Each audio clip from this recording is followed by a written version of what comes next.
Joan of Arc is France's most famous patron saint. Burned at the stake, her remains were said to have been lost, thrown into the River Seine. Until in 1867, her bones appeared out of the blue. It's a bit like crime scene investigation. You have the remains. Who do they belong to? Some thought it was a hoax, others the real deal. France's leading forensic pathologist, Dr. Philippe Charlier, became fascinated by this mysterious and macabre cold case. They are not just bones for me, they are patients. A detective tale that tested Charlier's expertise to the limit. The autopsy of an international icon, where science meets myth. It connects you to the past in a very unexpected way. This is the story of Charlier's quest to find the truth behind the relics that could be Saint Joan of Arc.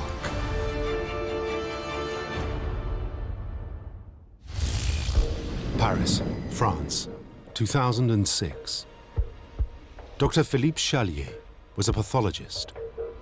His patients were the city's dead, dissecting their bodies for clues about why they died. But he was also France's most famous forensic sleuth, dubbed the Indiana Jones of graveyards.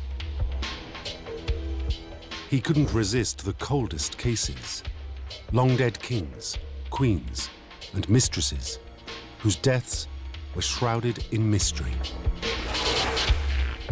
I'm a physician, first of all, not an archaeologist or anthropologist. So they are not just bones for me, they are patients. And I look at them as if would be anybody in the subway or on the streets, but dead, of course. His patient files include the English King Richard the Lionheart and the French King Henry IV. But all the remains, however small, held secrets from the past. Even just a tiny bone, for me, it's a patient. All these bodies are, for me, patients, and when I look at their bones, I'm just looking like in a patient's file, like a historian book.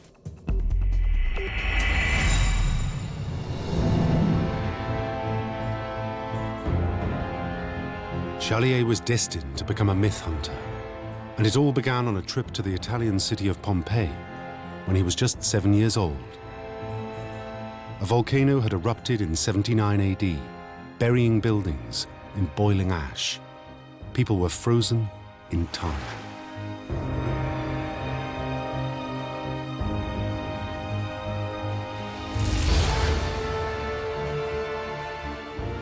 I remember the cadaver of a woman, and this was very important for me because I was facing not a skeleton, but the three-dimensional form of a dead individual, and I wanted to make this individual speaking to me.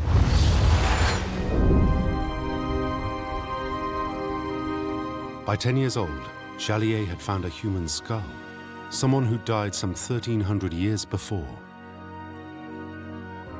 He wanted the dead to tell him their story, to speak to him through their remains. So he went on to forge a career in medicine. As a forensic pathologist, he knew he could search for the truth behind history's most famous deaths.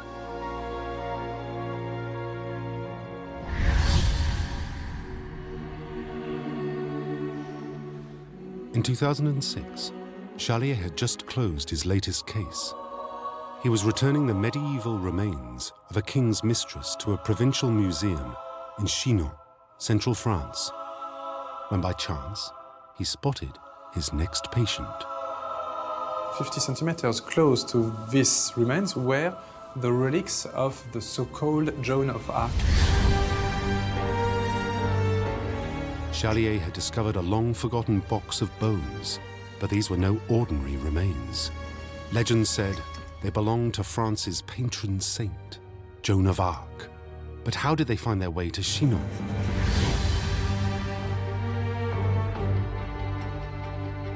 Charlier learnt the bones trace back to Paris in 1867. Vast swathes of the capital were being knocked down for one of the most ambitious urban transformations ever attempted.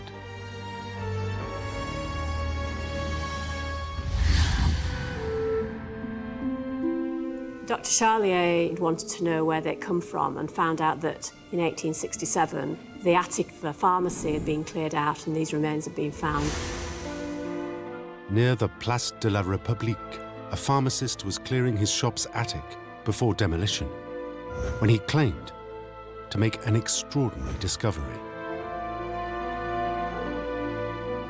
Jars filled with bones, a textile fragment, and a lid inscribed with a message: the remains of Joan of Arc.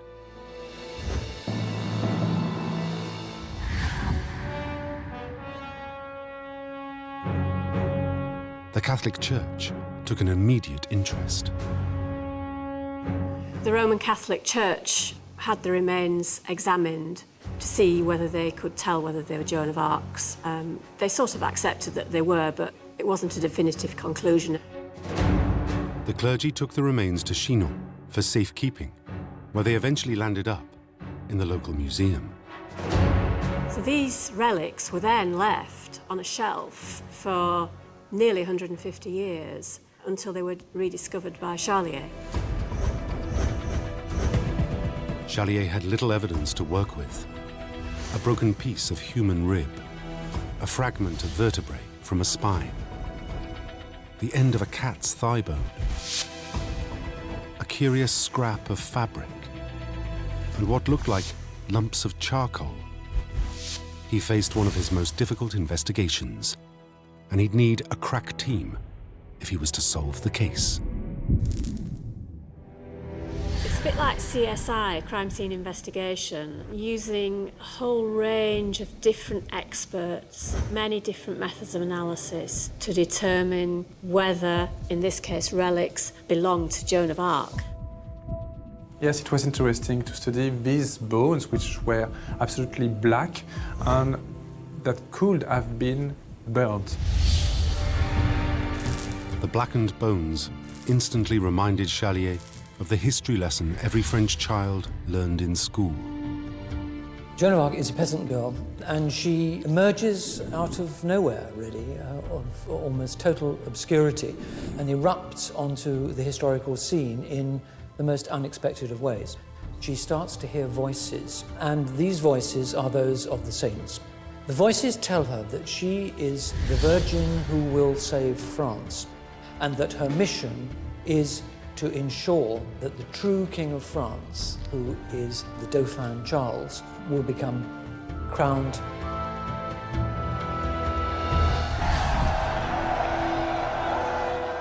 It was 1422. France was in the grip of a power struggle with England. That went on so long, it became known as the 100 Years' War. The French King Charles VI had just died. The English were determined to stop his son, the Dauphin, Charles, from taking the crown.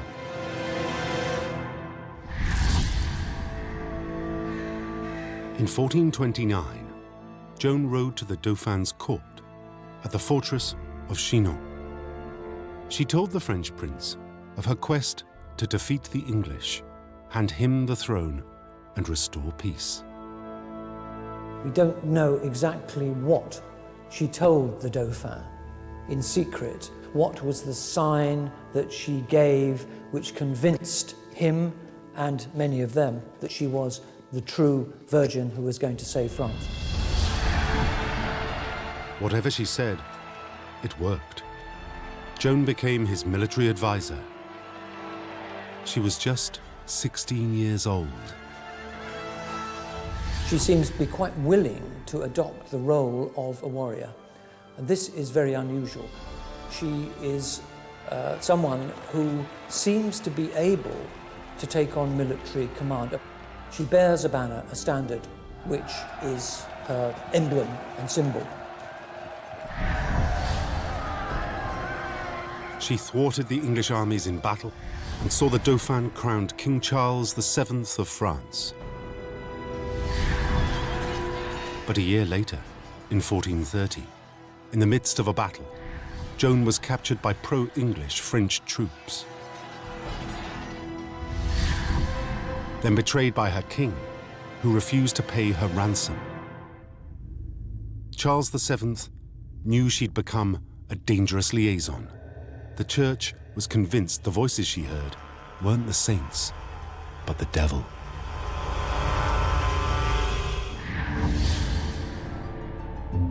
She is no longer worth supporting. He must not be seen to have owed anything, least of all his kingdom or his crown, to somebody who is accused of being a heretic. Joan was imprisoned. She refused to renounce the voices she heard, certain they were the word of God. The church wasn't impressed. She confuses and disconcerts her interrogators. She treats them in what they regard as an extremely disrespectful way, telling them that they can't have an answer now, they have to wait for a fortnight because her voices will have spoken by then and she will then be able to communicate God's message to them, which, if the clergy are not part of that communication with God, is heretical. A show trial found her guilty of heresy, and there was no leniency in the sentence. The normal punishment for the heretic who is obdurate and refuses to recant or abjure their heresy, which is the dreadful, dreadful punishment of burning at the stake. On the 30th of May, 1431, Joan was tied to a stake above a pyre of wood in Rouen Market Square. A vast crowd was said to have gathered to watch the spectacle. The pyre was lit. It took 3 attempts to burn her body to ash.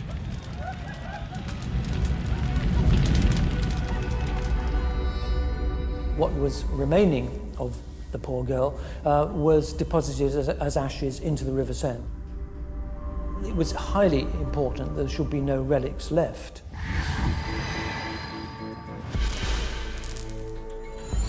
"575 years later, Charlier gazed at a labelled jar.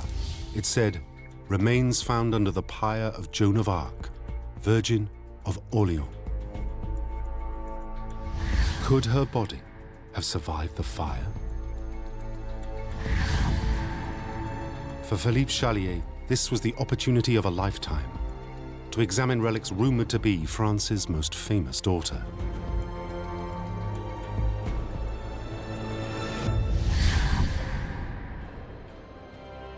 As a pathologist who'd analysed anonymous human body parts found by the police, Charlier knew one diagnostic test reigns supreme. DNA analysis has been described as being the silver bullet to all questions, particularly in the past. The double helix, DNA, was Charlier's best chance of proving the bones were Joan of Arc. A molecule found in all animal and plant cells, DNA is encoded with vital genetic information, passed down from one generation to another. If Charlier could actually get preserved DNA out of the human remains, it would be possible, 1, to determine the sex of the person represented, and 2, to compare the DNA profile with living descendants. Charlier knew DNA could last in human remains for hundreds, even thousands of years. So he sent bone samples to forensic genetics experts. If the remains were female, he planned to obtain DNA from her relatives alive today to identify a genetic link with the relic bones.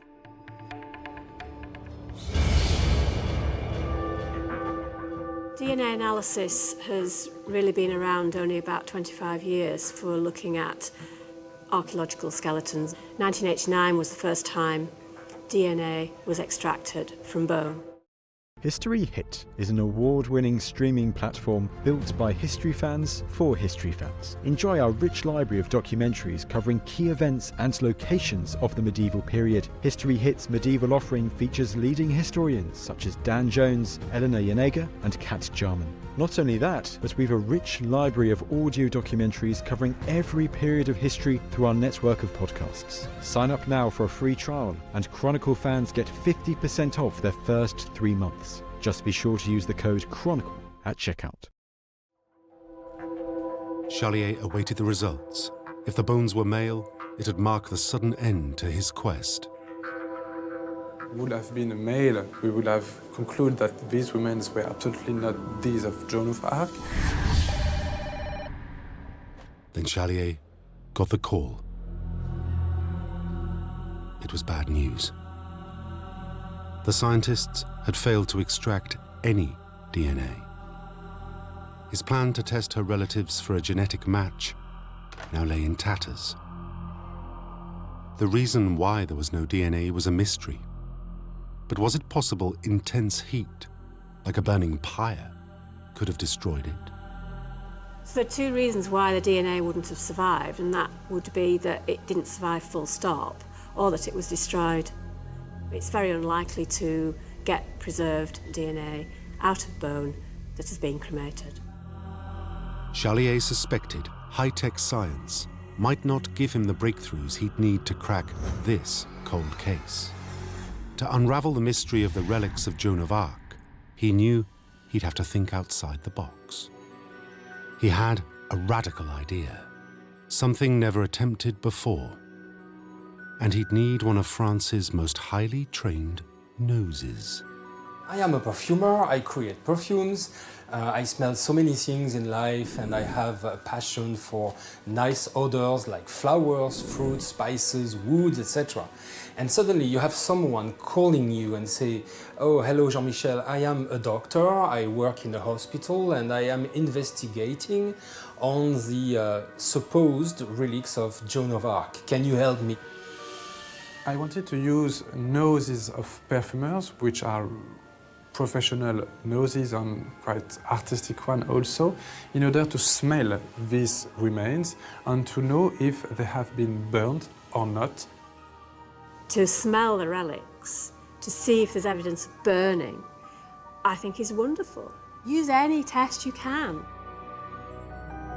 The sense of smelling is really about detecting molecules, volatile molecules that are here in the air.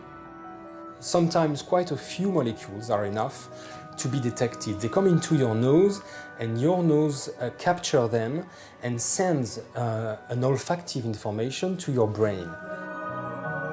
Like a sommelier's palate for the complex taste of wine, Jean-Michel Durier's senses were finely tuned to sniff odors with precision. He'd be the first to put the smell of the relics under scrutiny.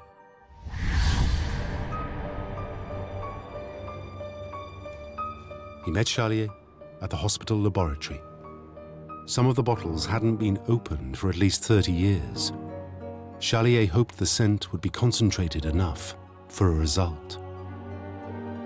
We were just, placing our nose on the bottle very carefully, as if also, this dead person would be still alive and we don't want to bother her too much. So, excuse me, madam, but can I smell your burnt bones? That was a bit strange. Durier sniffed the blackened 10-centimeter long rib fragment. Knowing the history of Joan of Arc, I was expecting maybe to smell a burnt odor. And I was surprised because I didn't smell anything burnt. There was no trace scent of fire, but Durier did detect a faint but dense aroma, evidence that the relics were old. Scent is made of molecules called notes, which have different weights. Top notes give the strongest smell, but they're so lightweight they evaporate away in minutes. Bottom notes are the heaviest scent molecules, lingering for hours, perhaps even centuries. What we call the top notes are the volatile notes, were completely disappeared. So what I was smelling was more into what we call the dry down or the bottom note, very heavy and soft type of note. And the bottom note smelled curiously of vanilla. I am smelling a sort of vanillic note. Is that possible? Is that any possible that a burnt bone can smell like vanilla? A vanilla scent was an important clue. It's linked to the sweet smell of bodies as they decay. Vanillin is in direct relationship with decomposition and putrefaction. So these remains are still continuing their decomposition and putrefaction process. But the smell of decay didn't rule out that the body had been burnt on a wood pyre. The relics could still be Joan of Arc. Just because there was a smell of vanilla doesn't necessarily mean that the body was not cremated, because cremated bone can degrade following the cremation. Charlier needed to check if the bones had been burned, to look for direct evidence of exposure to the intense heat of fire. But to see it, he'd need X-ray vision.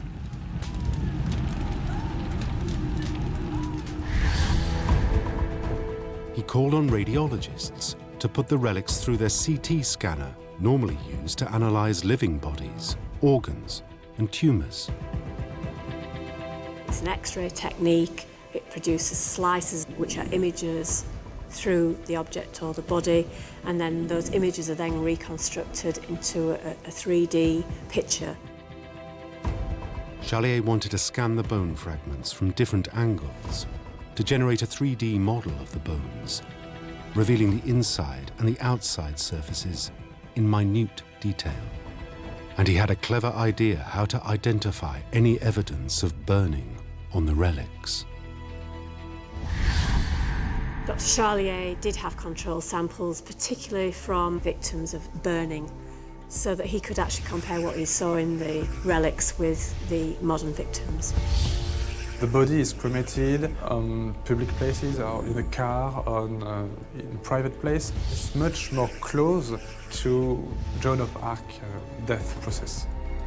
Charlier would check both the relics and modern bones for cracks in their structure, created when bones are exposed to temperatures above 70 degrees Celsius and the bone's collagen starts to disintegrate.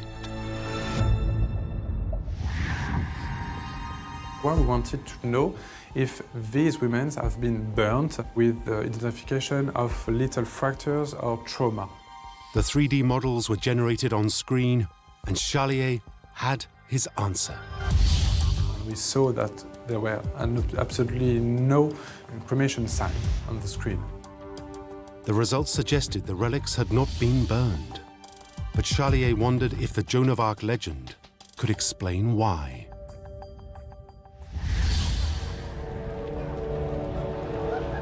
It takes half a ton of wood and 5 hours to cremate a body.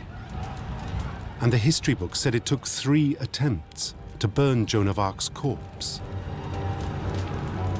She died in the first fire, probably from carbon monoxide poisoning, but the flames had not destroyed her body. The body was quite intact. Only the extremities of the fingers and toes were cremated. So the English people and authorities wanted to burn it a second time.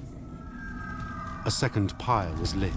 Joan's arms, head, and legs were burned away, but not her torso, containing the wettest organs, her lungs, heart, liver, and intestines. It's possible after the second burning that there was just the torso left, maybe because that's got the most moisture in it, and therefore a third burning was needed to get rid of the rest of the body. The relic bones would have come from her torso. Charlier wondered if they could have been saved from the third fire, which finally incinerated her body. We had two possible explanations about the conservation of little relics of Joan of Arc. The first one, that as the pyre was not on the ground but upstairs, it may be possible that some bones passed from the support down to the ground. Could the fallen bones have been saved by the jostling crowd? Or had Joan of Arc's corpse reacted to fire just like Hindu pyre funerals and modern cremations? Had the torso exploded? The other possibility was possible explosions of the body of Joan of Arc. We've got a lot of gas that grew inside the trunk, and the pressure grows, and after, of course, it explodes because the lungs and the ribs cannot support such high pressure. It is a known phenomenon that bodies do explode during the burning process, so his second explanation could be true. But Charlier's theory of why the bones hadn't burned didn't account for the radiologist's second discovery. The bones were permeated by a mysterious dark substance that had once been very hot. To infiltrate the bone, the black substance would have needed to be liquefied, which suggests that there was some high temperature involved somewhere. Dr. Charlier had to look under a microscope to find out what was actually in it. Charlier scraped samples of the black coating from the relics. If the bones had been exposed to fire, Charlier thought he might see charcoal particles under the microscope. He found a lot of things, including red blood cells, vegetable fibres, a dog hair, and various other things, but no charcoal. But Charlier's analysis did reveal the substance was a resin. We saw that it was a mixture of organic putrefacted material and also a large quantity of pollens. Pollen grains and fungal spores, which then gave him the result that this was actually a resin from pine tree. Charlier knew pine sap resin had been used for millennia to preserve bodies. If the remains were Joan of Arc, had someone soaked the relics in resin to prevent decay? Charlier wanted to know if all the relics were coated in the same resin. Did it hold any secrets about where or when the bones had been preserved? So he called on a long-time collaborator at the Hospital Lariboisière, Paris. Toxicologist Dr. Joël Poupon. I know Philippe Charlier for a long time, more than 10 years, and when he wants something, he will have it. And so he is very persuasive, and you cannot resist, in fact. For him, all is possible. Unlike Charlier, Poupon's patients are usually alive. He looks for the chemical traces of poisoning or certain diseases in their bodies. But he can find elements in archaeological remains too. He's helped solve some of Charlier's most complex cases. But an alleged saint, permeated by resin, was a first. All the relics, the bones were covered with a very dark substance coating. And it was very intriguing. So we wanted to know if the substance was the same for all the samples and what it was exactly. Poupon's experiment would reveal the exact chemical makeup of the resin covering each of the relics.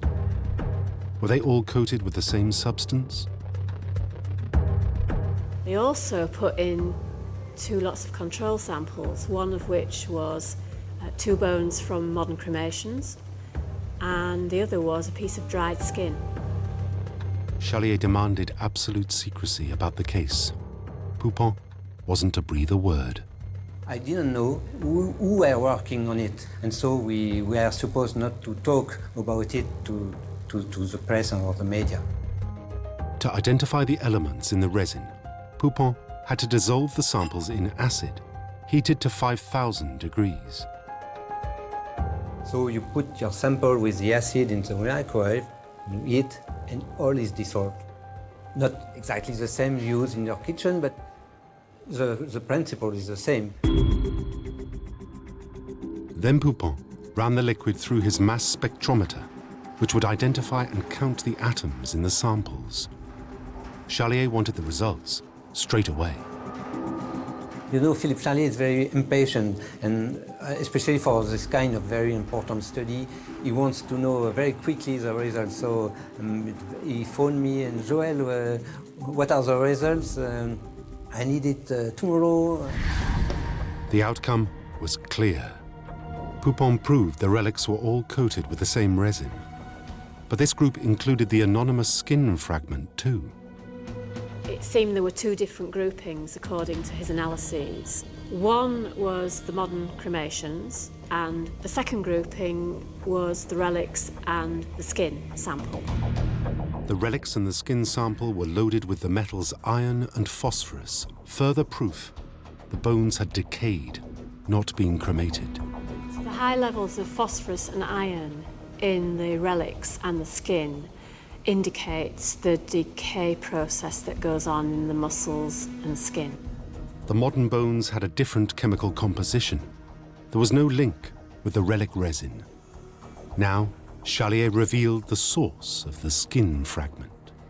So then what Charlier said to Poupon was, well, actually, that skin sample was from an Egyptian mummy.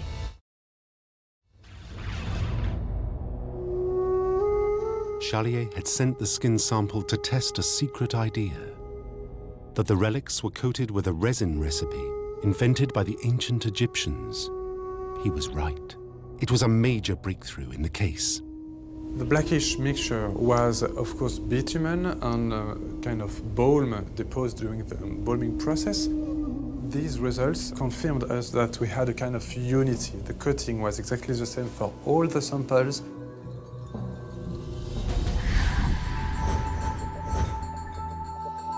Charlier was determined to find out whether the relics could be Joan of Arc, and he knew of a test that could help him peer back into the past.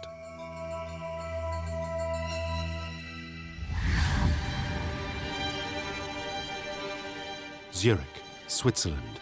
Scientists at the Ion Beam Physics Laboratory were world experts at dating human remains by analyzing a radioactive molecule, carbon-14.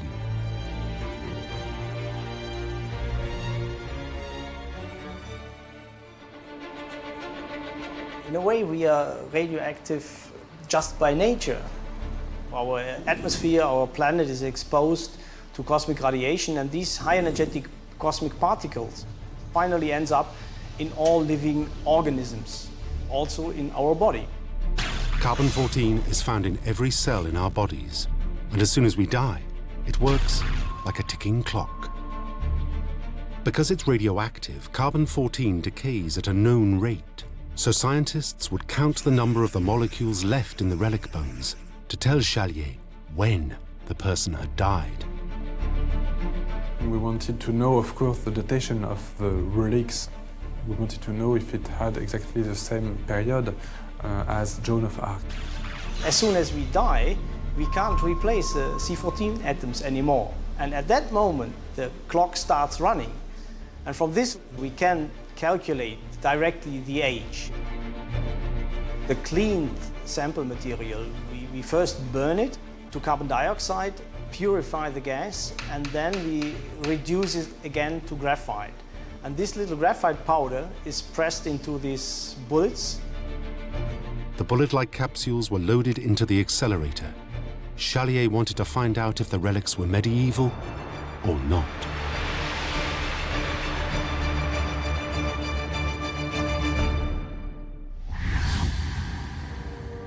But he also wanted to know their geographic origin. So he called on textile historian Christophe Moulerat to analyze the fabric found in the jar. Philippe called me to say, Christophe, I've got a fragment from the relics of Jeanne d'Arc.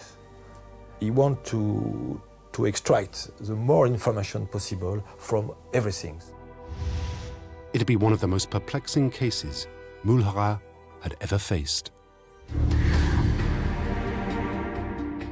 Analysing the textile was really important. It potentially can show you when it was actually manufactured, where it was manufactured, what the actual cloth was.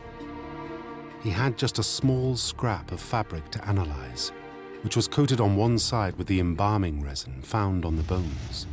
The textile was a fragile 10 centimeters length part of tissue with a blackish and brownish coloration and black formations incrusted on one part of the textile.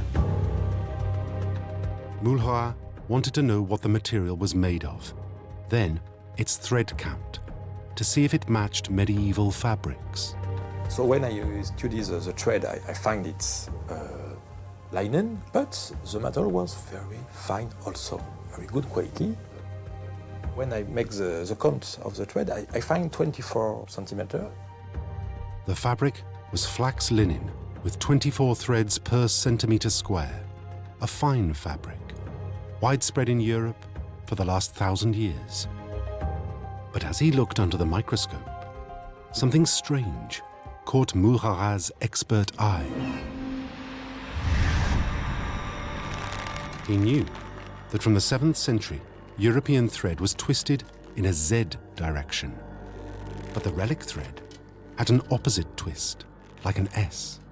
The thread used to make the textile was always in Z direction.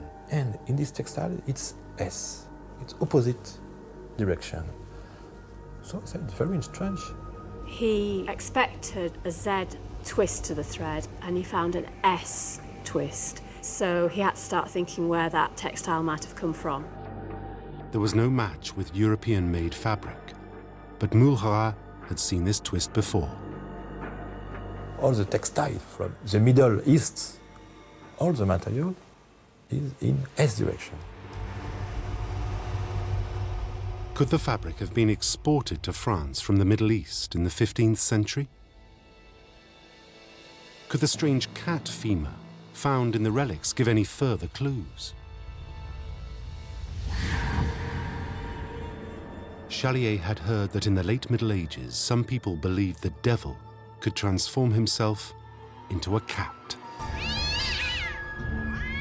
They were said to be associated with witchcraft and heresy, and rumoured to have been thrown on pyres when witches were burned. At least 12,000 heretics died at the stake in Europe and America between 1300 and 1800 AD. But up to 100,000 could have been killed. Joan of Arc's death was the most well-documented of them all. But there had been no mention of a cat. When we saw the femur, first of all, we were not sure that it was a cat, and we wanted to show it to a specialist. Archaeozoologist Marilyn Patou-Matisse measured the femur. Bat Matisse was looking at a fragment of this cat's femur. People who study human remains have an easy job because there's just one species there. So you want to know what species it is, you want to know what bone it is. You may be able to determine how old the animal was when it died. And she was able to determine the total length, if she'd had the whole femur, from analysing it. And she decided that, on the basis of that, this femur did not come from a European domestic cat and may have come from somewhere like Egypt.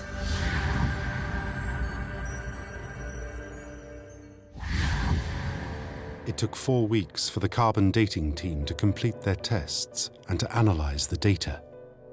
Charlier had a clear result. For this specific object, we measured the radiocarbon age of 2,355 years.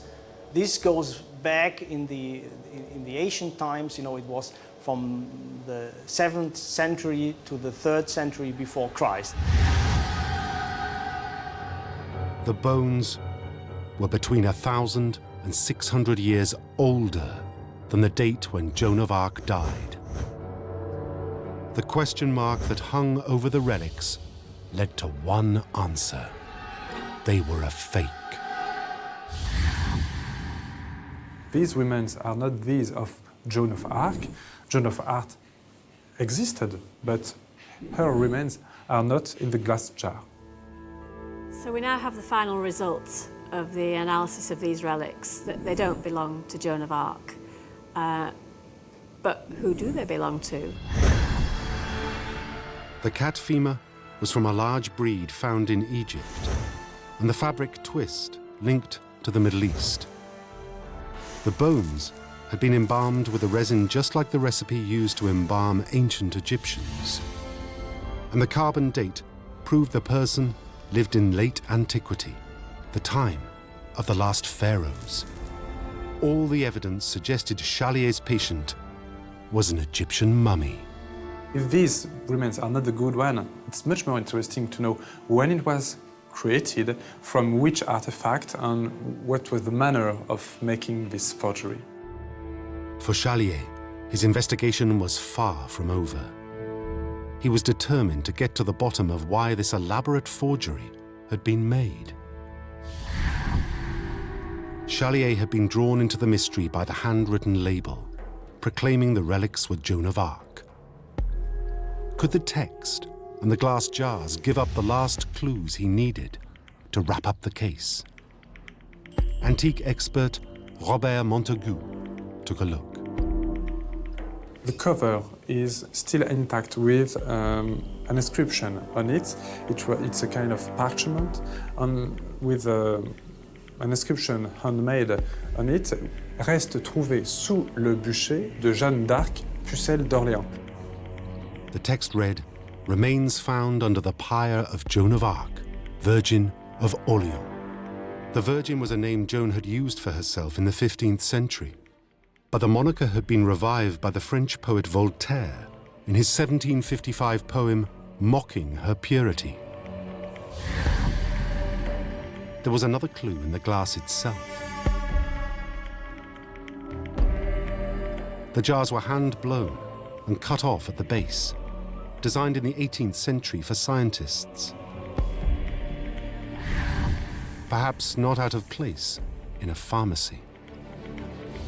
The glass jar has been broken very recently, almost 40 or 30 years ago, not before. But the jar was not dating back from Joan of Arc, but it was from the 18th century. And the inscription was very recent, but with an archaic style. The forger had attempted antiquated writing, but it didn't fool the expert. It certainly wasn't medieval, nor 18th century, but a 19th century hand.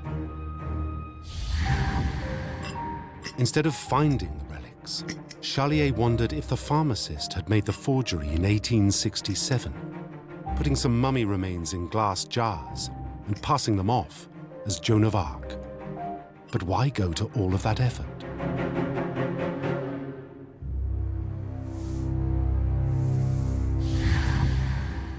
The relics had turned up when French society was in the midst of a radical transformation. In 1456, Joan's reputation had been restored when a retrial cleared her of heresy. By the 1860s, she'd become a symbol used by three groups who were hijacking her reputation to gain power. One has to remember the extreme fierceness of the controversies that divide France in the late 19th century over the separation of church and state. And Joan of Arc becomes a symbol in that conflict. On the one hand, the Republicans and the Socialist Party claiming Joan of Arc as a figure from the people, triumphing over the oppressive authority of the church. On the other extreme, you have Catholic monarchists who see her as enshrining the notion of a Catholic, most Christian kingship in France.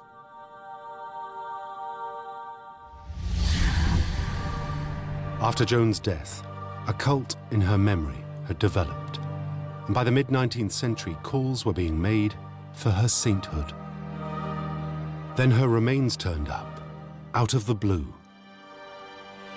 A little pharmacist, maybe, he makes a kind of false reliquary, and he presents this to the beatification process in Orléans, saying, "Look what I found in my home.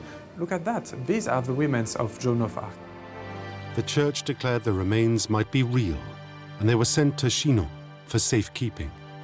In 1920, almost 500 years after her death, Joan was canonized. Later, she became France's patron saint, a revered heroine. For Charlier, the motivation to make the forgery made sense. But to close the case file, he still had to crack the last part of the mystery. How had an Egyptian mummy ended up in a Parisian pharmacy attic? Mummies have been used for therapeutic activities since the medieval ages. In medieval medicine, parts of mummies were used to treat various ailments, particularly associated with bleeding. One example being treatment of hemorrhoids or piles. Mummy medicine had lost its appeal before the 19th century, but it was said the building had been an apothecary for centuries. Could a mummy have been left in the attic since medieval times? Or had the body found its way there far more recently? I think there is probably a very strong case for saying that these Egyptian relics arrived in France in the course of the 19th century as a result of the Napoleonic campaigns. The Napoleonic wars were productive of the looting and pillaging of all kinds of sites. Mummified corpses of Egyptians were in fact coming into France in quite considerable numbers. There are plenty of good reasons why mummified cats, given the status of the cat in Egyptian religion, should be found among these mummified collections. These are not medieval relics. Charlier's quest was complete.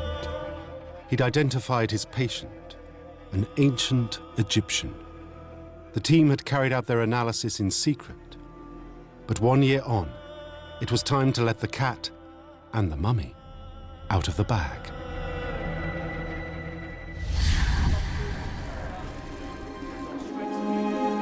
At the end of the study, when the results were presented to the press and the media, it made a lot of sound in France, and all the people, the press and the journals were talking about it.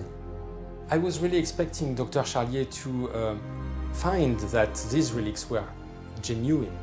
We had TVs, we had magazines, we had interviews, etc. And suddenly it became like yes, you know, an important information. Charlier's extraordinary discovery made headline news, and the mummy remains were sent back to the fortress of Chinon for public display. The bones weren't Joan, but for Charlier and his team, it didn't matter.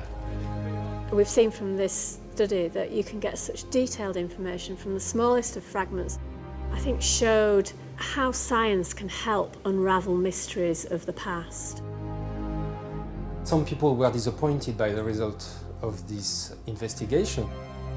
On the other hand, I think that the simple memory of her is probably enough. Joan's memory will remain for a very long time. The qualities of human courage, fortitude, endurance, that is really what's made her reputation. She's an absolutely exceptional, remarkable figure. The relics are far, far less important than the life story. It doesn't change anything to the person of Joan of Arc, which is unique, which is beautiful, which is exceptional. These are false relics. It doesn't change anything to the personage of Joan of Arc. Charlier's investigation hadn't found Joan, but he had busted one of France's most intriguing myths.